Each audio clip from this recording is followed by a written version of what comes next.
What's going on, guys? Welcome back to the Davey Sports Podcast. This is episode 164, recording this on the evening of Sunday, December 8th, 2024. Wherever you're listening to this, I'm trying this on YouTube as well. Going to try and expand my audience a little bit and have this on YouTube as well. I'm going to talk the usual Aztec basketball. Their season's in full swing, so that's the big thing here in San Diego right now.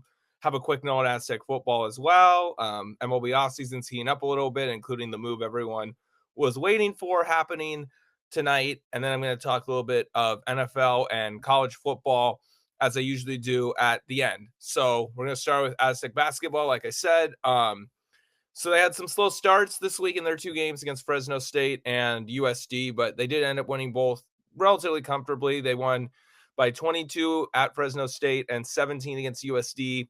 They didn't cover against USD. They were, I believe, 24.5-point favorites is what I saw on ESPN. But if you know USD, you know that game means everything to them. That's like the biggest game of the season for them. They go all out to try and beat us. So I never expect to cover those enormous spreads against them. So to win by 17 against them, clearly not playing our best game, I'll definitely take it for sure because, yeah, it can get a little scary there. But we pulled away late, dominated the second half in Fresno. So good stuff for the Aztecs this week. I expect them to move up a couple spots.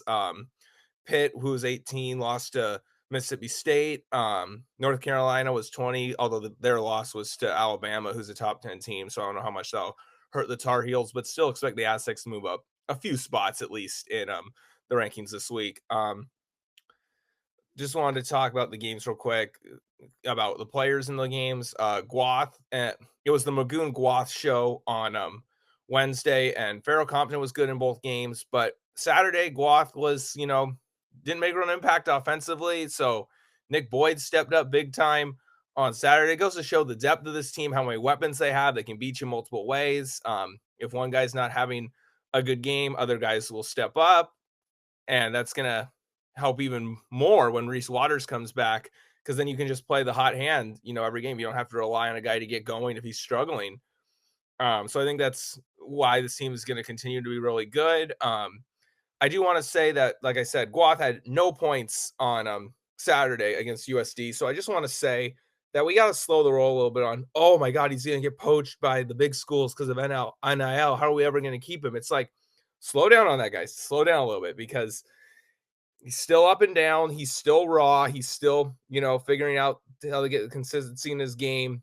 And about the NIL thing, too, you got to remember that, yes, money matters a lot in this whole new scheme of college athletics, but at the same time, there's a culture here at San Diego State. Jared Coleman Jones talked about that on John and Jim earlier this week about why he decided to come to San Diego State. And also in football, yeah, you have the have and have nots where like there's very little middle ground between like the rich power schools and the schools that are good, but not in a Power Four conference. There's very little middle ground. There's basically two tiers, the haves and have-nots, the poachers and the poached, and we're obviously in the poached for football. But basketball, it's like three tiers. You have the Duke, Kentucky, Kansas, the rich of the rich schools. And then, you have the schools with good programs that are not in power conferences, the US, Gonzaga, St. Mary's, etc. That's like tier two in the middle, and then you have tier three, which people poach from. But the Aztecs have done a lot of poaching from the tier three, actually, and the only major guys we've lost to the tier one, like the rich schools, is Lamont Butler and Keyshawn Johnson. But you got to remember, those guys played 4 years for us first, and then took a big NIL deal just for their extra year. The only guy that's transferred out before 4 years is Elijah Saunders, and as Maddie and I have probably talked about before, there were other factors with Elijah there, so can't really say that was an NIL thing. So I'm not too worried about that. Plus, obviously, got some money in the collective for the Players Era Festival on Thanksgiving week in Vegas. That's the whole point of that event. So I'm not too concerned about that yet. I'm just enjoying the ride with this great young team. And like I said, I think the culture will be able to keep that group more intact than some people fear. Although we're getting a little ahead of ourselves on that because, like I said, this is still a team that I don't think has hit their full stride yet, even though they've had some impressive wins. I think they're just going to keep getting better. So yeah, just enjoying the ride with this team so far, and long way to go. Barrel West does not look that good in the non-conference, which isn't great for our metrics for a potential tournament seed, but means that we should win the conference. Honestly, when we get deeper into conference play, obviously we had the first set of conference games this week, and we beat Fresno State in our conference opener, and then the rest of conference play will be after Christmas. Starting with December 28th on the last Saturday of 2024 against Utah State. So, yeah, good stuff for Aztec basketball. Aztec football, real quick. I talked about, getting poached in the portal a lot because, we're in the have-nots of the two tiers for college football, sorry. And, they did lose some guys to the portal, most notably Jordan Napier. That's a real bummer because I thought he was going to be a good receiver for us. But they also, managed to keep some starters, including most notably Trey White, who had 12 and a half sacks this season. I think a lot of people were worried about him getting poached, but he's still here. And he went on John and Jim the other night explaining why he decided to come back. So really glad to have him back. That gives me some hope. And, White said the whole thing about buying into what Lewis is selling, which is good to hear because I personally haven't bought into Sean Lewis yet, and I think he has to show me a lot in year 2 to get to that point, but got to start somewhere. So, yeah, good to see that. That's all I got on Aztec football for now, though. Moving on to the MLB offseason, the Padres did lose Kyle Higashioka. He signed with the Texas Rangers on Monday night. It is sad to see Higgy go. I did want him to come back, but at the same time, you have to look at it this way. He got more guaranteed money than Travis Darnell got from the Angels. And Darno is basically the same age as Higgy, and he has a better offensive track record over his whole career. Whereas, Higgy had a career year this year, and even that career year was only 739 OPS, 101 OPS plus compared to 668 for his career, 81 OPS plus for his career. So I think Higgy was one of the guys that benefited from this, new hitting philosophy with Victor Rodriguez and Mike Schilt at hitting coach and Mike Schilt at manager. I think that kind of helped Higgy overachieve. I wouldn't be shocked if he didn't repeat that in Texas. Certainly wishing Higgy well. Did a great job with our pitching staff too. Loved what Higgy brought to the table this year, but I think offensive regression is kind of likely in 2025 for him. So I'm actually not upset we didn't overpay like I thought Texas might have a little bit. So we'll see what happens there. Got quite a bit of time left in this offseason to get that done.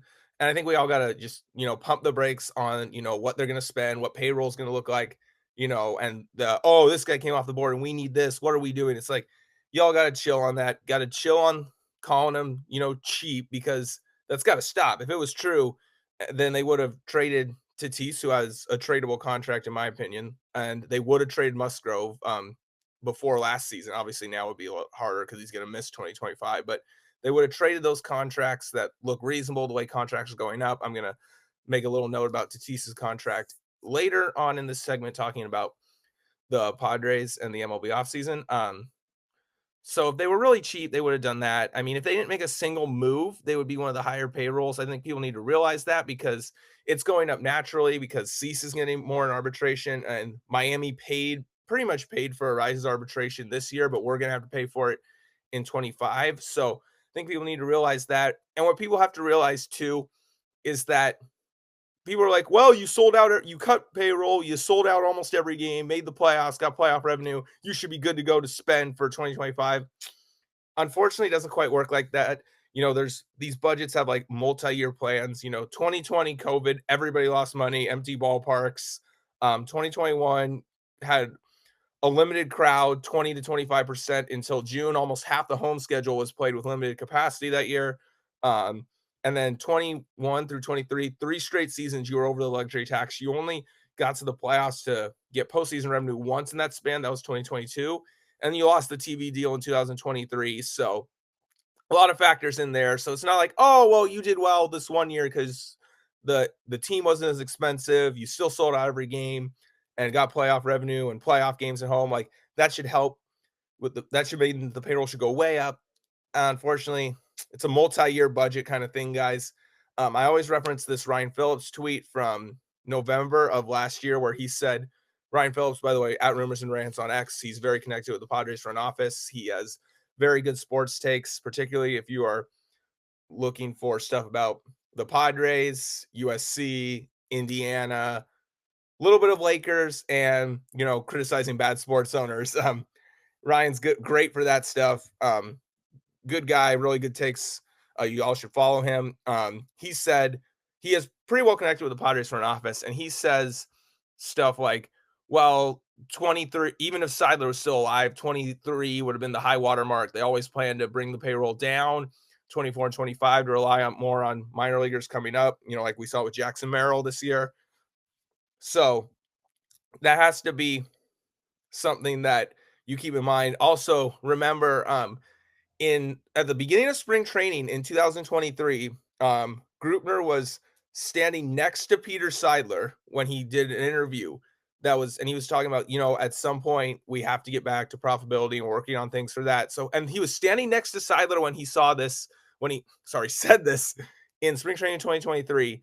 And if Seidler was still alive, you guys would say, well, he spent, this much money. The payroll is still this high. We're just kind of in a bind because of what we've already spent and circumstances that happened. So I think the sentiment there is that because of our bad history with owners in this city, obviously with Morad with the Padres, Sterling with the Clippers, both Klein and Spanos with the Chargers. I get it, why people don't trust owners here. So I think it's this whole short-sighted, oversimplistic, the owner's either Seidler or he's terrible, which, there's a middle ground, guys. So, basically any non-Seidler owner is going to have a worked-in bias against them from the fans here, which is one of those things where I get it, but I don't get it at the same time. So just wanted to address that real quick.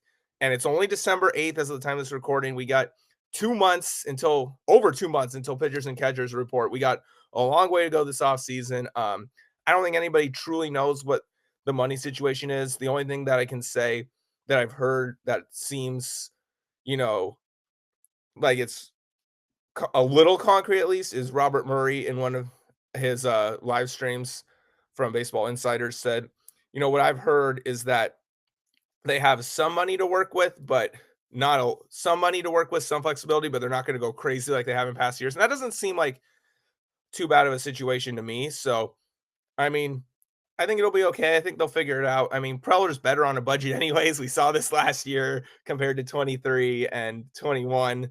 So, yeah, he's better on a budget anyways. So, I'm not super concerned about that. Moving on to just some moves that happened this week as the market finally picked up a little bit.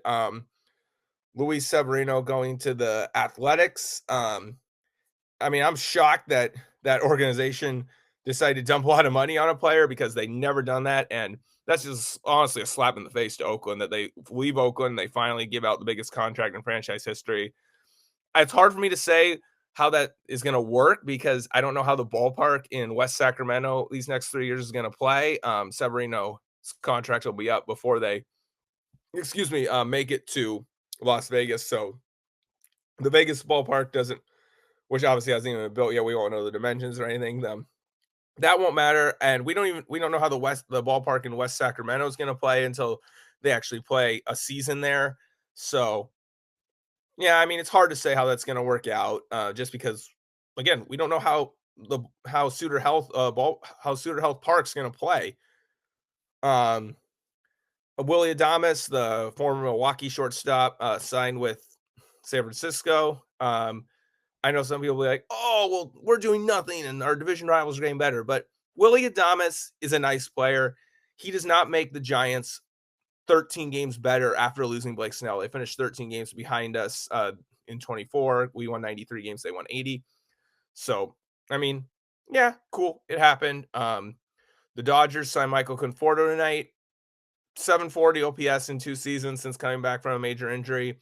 Might he do a little bit better leaving Oracle Park and going to the Dodgers? Sure, maybe. But overall, meh. I don't think he's a difference maker at all.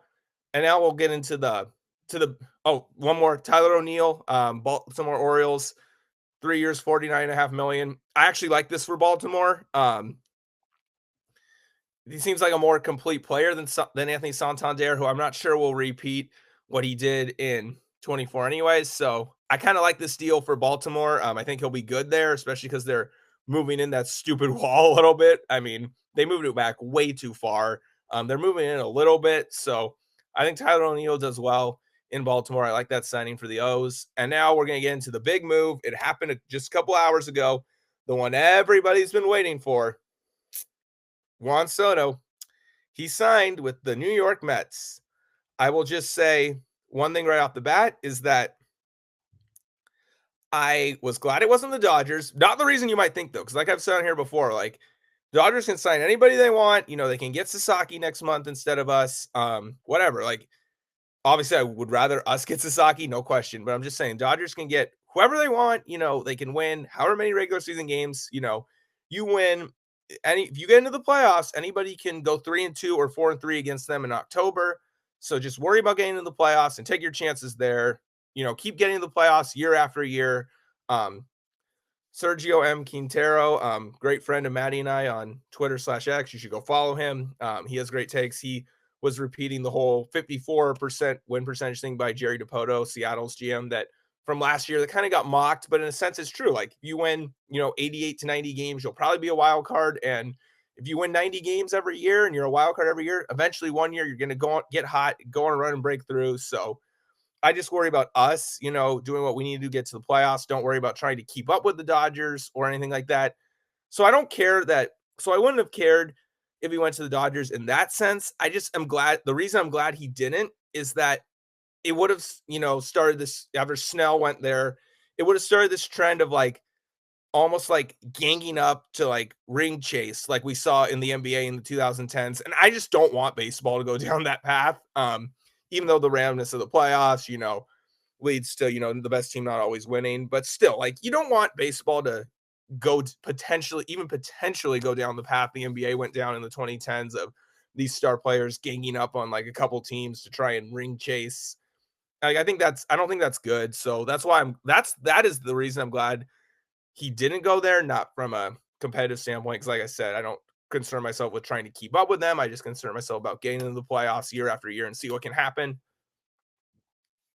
So the thing I will say about Soto is that, this shows the kind of guy he truly is. I mean, he's a phony, quite honestly, because he go all season, he's like, "Oh, I love playing for the Yankees. I love this fan base. I love playing with Aaron Judge," and he was like positive. He was like positively like, yeah, like nodding his head. And when the Yankee fans would chance to re-sign him, and it seemed like he liked being a Yankee, and that if the money was close, he would have taken it. But just the Mets offered slightly more money, and he took it. Shows the kind of guy he is. He's a mercenary, follows the money. I mean, and this is now the 2025 will be the fourth straight opening day. He'll be on a different team than the year before. 2022 opening day, he was with Washington. 2023 opening day, he was with us. 2024 with the Yankees, and 2025 will be with the Mets. That's got to be a little bit of a red flag to me. I mean, especially because, like I've said before, Padres had a better winning percentage before the deadline in 22 than they did after, in addition to, obviously being better in 2024 than 2023. So you just see these guys that were on the 23 Padres. I just talked about Soto. Obviously, you have Josh Hader, the whole I'm not going to get pitch more than 3 outs or more than 2 days in a row because, I'm getting ready for free agency and that's my schedule, And then you see Snell, this past year, Snell, signs late because he holds out for a bigger contract for greed, Boris client. And so he signs late, blames that on why he starts the season poorly. Then once San Francisco gets eliminated, he's like, no, I'm not going to pitch the last like 2 weeks. And then he signs with the rival Dodgers to ring chase. So, it shows the character of those three guys to me. Snell, not as much as the other two, but still. And it just makes you think, like, you see what these guys do while on in Hader's case and after in the other two's case, leaving the Padres. You're just like, well, that shows these guys' true colors, and it's easy to see why 2023 did not live up to the expectations. So yeah, I just want to point that out. Last thing about Juan Soto is that seeing the ridiculous contract he got, which this is going to look bad for the Mets, because basically, I think he's gonna be a DH in like 6, 7 years. He's already not a good fielder. I know he's only 26, but once he gets, past 32, like his defense is gonna be even worse. He doesn't run the bases well. He'll be a DH less than halfway through the contract, probably.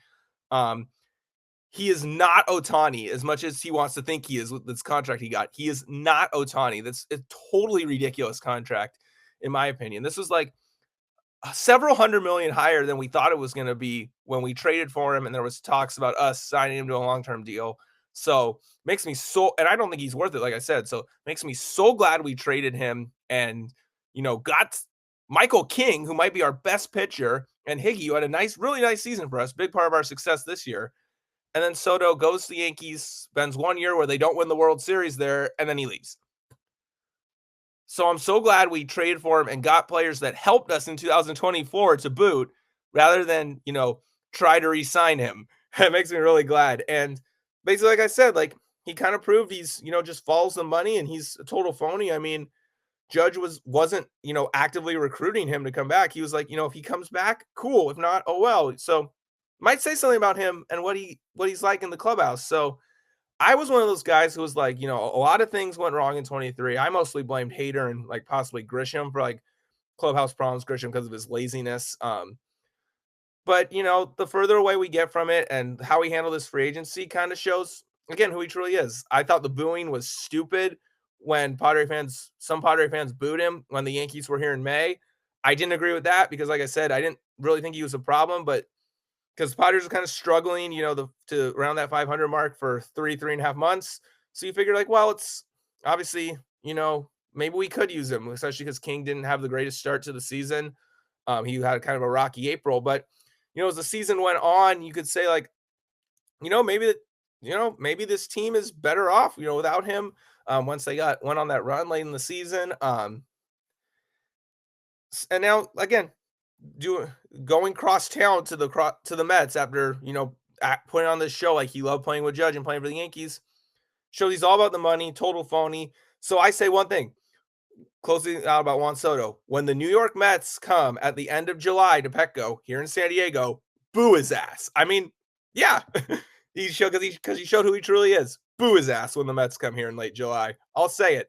And this contract that he got kind of makes what Tatis got in February 21 look like a bargain, especially because they're roughly the same age. So, if you're concerned about the finances for the Padres, and like, are they going to be able to keep Merrill? How are they going to make this work to keep Merrill with, Machado and Bogarts, making however many million a year for the next decade? How are they going to, have room to keep Merrill with, Seidler not here anymore? Like Tatis's contract, even with it going up, in the money per year, obviously the AAV doesn't change for the luxury tax number if we were to keep him the whole time.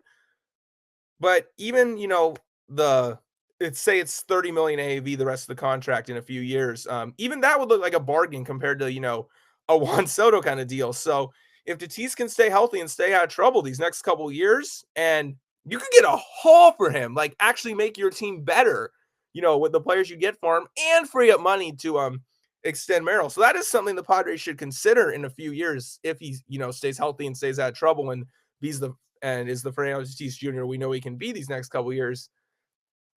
And you think, oh, you're crazy for that. They won't do it. It's like, yeah, but look, they traded away Soto, but then flipped Thorpe, one of the prospects they got, to get Cease. So Preller doesn't think, conventionally like that. It's a little unconventional to think this way, but it could be like a Soto thing where you free up some money, get multiple players back, and then reallocate the resources to other players. In the case of the Soto trade, it was reallocating Thorpe to get Cease in a trade. And in my hypothetical scenario, it would be the money freed up to keep Merrill long term.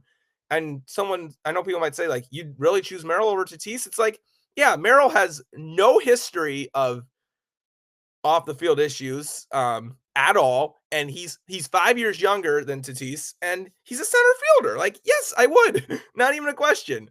Again, that's a few years away though, probably. So you'll probably forget about that I said this in a few years, but this is going to be on the internet forever. So I'll come back to it if that scenario does come up in a few years.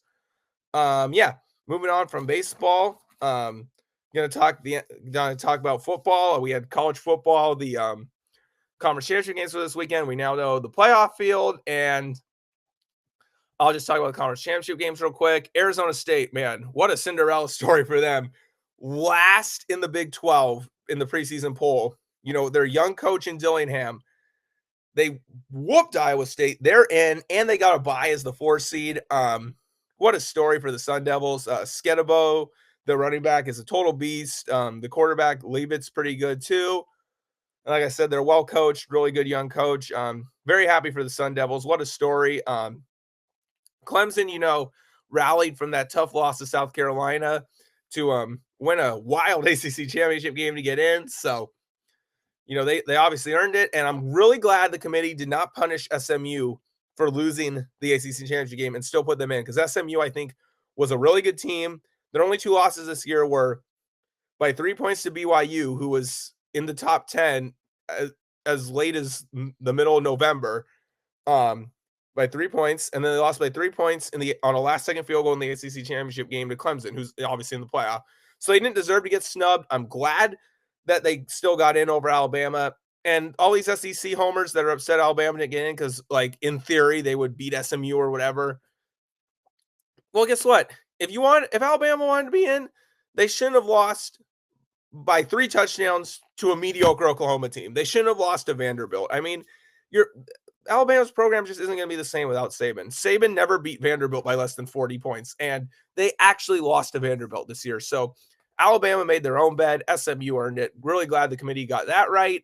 As far as the playoff goes, I really think the champion will come out of the Big Ten. I know Penn State, can't beat these top 5 teams historically under James Franklin, but they showed me a lot hanging with Oregon in that game because I think Oregon's the best team. The one thing I will say is that Ohio State has a very tough road because, Tennessee, even in Columbus, I think Tennessee is a game they could lose first round. Kirk Herbstreit brought up a good point. He's like, the fans are restless after getting upset by Michigan. If they get off to a bad start, have to punt first drive, fans are going to start booing and calling for Ryan Day's head again. So they got to get off to a good start against Tennessee. Otherwise, being at home might actually work against them. I thought that was an interesting point by Kirk Herbstreit. But even if they beat Tennessee, they got an impossible road basically to get to the national championship. I mean, you facing Oregon at the Rose Bowl in Pasadena, so that's West Coast. So Oregon fans always drive down from Oregon when they're in the Rose Bowl. And then they'd have to face potentially Texas in Dallas. I think I saw it was at the Cotton Bowl. So obviously that's basically a home game for the Longhorns. And then they could potentially have to face Georgia in the national championship game in Atlanta, which, de facto home game for the Bulldogs, as we saw in the SEC championship. So, really tough road for Ohio State, especially. And, Ryan Day's job, I think, is on the line here. I think after another loss to Michigan and missing the Big Ten championship game again, anything less than the national championship, and I think Ryan Day's out at Ohio State. So that's going to be the big storyline for me to watch. I think Oregon is a slight favorite, but I think the field's pretty wide open. Should be a pretty fun playoff. I really like the 12-team playoff. I think it's going to be interesting. Then we're going to talk about the NFL here real quick to wrap it up. Thursday Night Football, heck of a game between Green Bay and Detroit. Even Detroit, all those injuries, and they still manage to win that game. Offense is clicking on all cylinders. They got great weapons. Goff is great for that system. And then you got Dan Campbell, who's just no fear at all. And his aggressiveness, it got them those touchdowns on that 4th and goal. And people said, when he went for that 4th and inches late in the game, that got him the first down, then they were able to kick the field goal as time expired. A lot of people thought that was dumb and reckless and he just got away with it. I don't think so at all. I mean, with all their injuries on defense, why would you not try to get inches to get a first down and ensure your defense wouldn't have to go back on the field? With how banged up their defense is, how good, Montgomery is, with that offensive line, that was a great call. I mean, people don't look at that way. And people are like, well, that recklessness is going to cost them the playoffs like it did last year. It's all situational. Like I said, I think he went for that because it was inches and, he didn't want to put his injured defense back on the field. How can you blame him for that? And the NFC Championship game last year when he went for those 4th downs, they went for those 4th downs because they didn't have a kicker they could trust to make a field goal over 45 yards outdoors. I mean, they got Bates this year, who's been great for them. So I don't think that scenario would come up again. There's a method to Dan Campbell's madness. He's not just some reckless gambler that closes his eyes and rolls the dice. No, that's not what Dan Campbell is. He he knows what he's doing. There's a method to the madness. He's aggressive. That's the style that he plays with. And it's Detroit's winning, so I don't know how you can argue with it. Going out of the Sunday games today, Atlanta just continues their collapse. They fell apart in the fourth quarter after it was 21-21 in Minnesota. Kirk Cousins just turning the ball over left and right. I expect Tampa Bay to take that division the way Atlanta's collapsing down the stretch. Bryce Young and the Carolina Panthers, they lost to Philly today, but it was surprisingly close. And Bryce Young threw the game-winning touchdown pass at the end of the game to beat the Philadelphia Eagles, one of the best teams in the NFL, and the guy dropped it. So, as harsh as I've been on Bryce Young before, he's making some progress, man. And, good for him. He seems like a really good kid, based off what people who have interacted with him have said. And maybe, sitting him down for a little bit actually did help him grow. So Carolina's, maybe there's light at the end of the tunnel there, as long as Tepper doesn't mess it up and lets football people do their jobs. Man, I'm disappointed in the Arizona Cardinals. I thought, they would come out at home, they'd beat Seattle in a game they pretty much had to have. They started the game strong, scored a touchdown on the first drive, and then Murray threw 2 terrible interceptions. Sometimes he looks really good, other times he's very up and down. I don't know about Kyler Murray in Arizona. Talent-wise, he's there, but too inconsistent, too up and down. Those 2 interceptions he threw in the first quarter, really set the tone for the whole game. They fought back a little bit, but kind of set the tone for the whole game, in my opinion. So I don't know what Arizona is going to do about Kyler Murray. That's just a weird situation there, because I think they have the pieces to be something, but Kyler Murray needs to be more consistent for them. And if not, they might have to look in a different direction at quarterback. The Buffalo Bills, who are still my pick to come out of the AFC, to get to the Super Bowl, they lost today to the Rams in Los Angeles. I don't think that's anything to be ashamed of, though, because the Rams, you got to remember, they did not have Cooper Kupp and Puka Nacua for a lot of this season when they struggled in the beginning, and they've actually been pretty good. I think since they have had those receivers healthy again, Nacua is just an unbelievable player. He had a monster game today. Yeah, I think the Rams are dangerous, when those receivers are healthy. Stafford's getting up there a little bit, but he's still got a good arm. He can still sling it. So, yeah, the Rams are kind of that, hot wild card team you don't want to face, in my opinion, or they win the NFC West. I mean, they could be getting either way. They're 1 game behind Seattle, but they already beat them in Seattle, and they get them in LA week 18 to end the season. They're also only 1 game behind the Washington Commanders for the 7th seed in the NFC. So it'll be interesting to see with the Rams down the stretch. I know a lot of these contenders, if you're the Detroit Lions or the Philadelphia Eagles or the Minnesota Vikings, I don't think you want to see the Rams in the playoffs. So they're an interesting team to watch down the stretch. We'll talk about the Sunday night game to close things out between the Chiefs and the Chargers. Kansas City, they escaped again. It's kind of the status quo for both teams. Kansas City plays with fire and escapes at the very end. What they've done all year, I still think that's going to burn them in the playoffs. That's why, I think Buffalo, maybe Pittsburgh could, knock them off and get to the Super Bowl out of the AFC.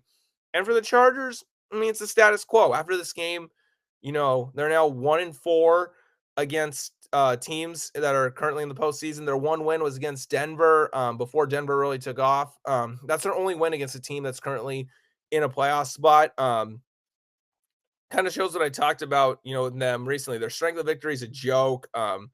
They don't play well against the teams that, you have to play well against if you want to make a Super Bowl run. And now, lose Kansas City winning that game clinched the division for Kansas City. That guarantees that to get to the Super Bowl, the Chargers would have to win 3 straight road games, in some combination of at least 2 of Kansas City, Buffalo, Pittsburgh. It's going to be cold, all those places in January, probably snow in at least one of those games. You have to win 3 of those in a row to get to the Super Bowl. That's really hard, especially because, they end the regular season with 2 road games, I believe, against New England and the Raiders in Las Vegas. So they'd have to play on the road 5 straight weeks to get to Super Bowl. I just can't see that. I mean, you see it, with J.K. Dobbins out, they don't have that running back that can, be the lead running back. And the Jim Harbaugh, Greg Roman offense really relies on having, a bell cow back like that. And, Gus Edwards, he can't be that. I don't think the vital guy can be that. I mean, without J.K. Dobbins in there, I mean, they don't have a key piece of what you need to succeed in the Harbaugh Roman offense. So I just want to say that to end this podcast. Thanks so much for listening to this, guys. Hopefully going on YouTube here will help this reach more people. And stay tuned for more soon. Thanks for listening.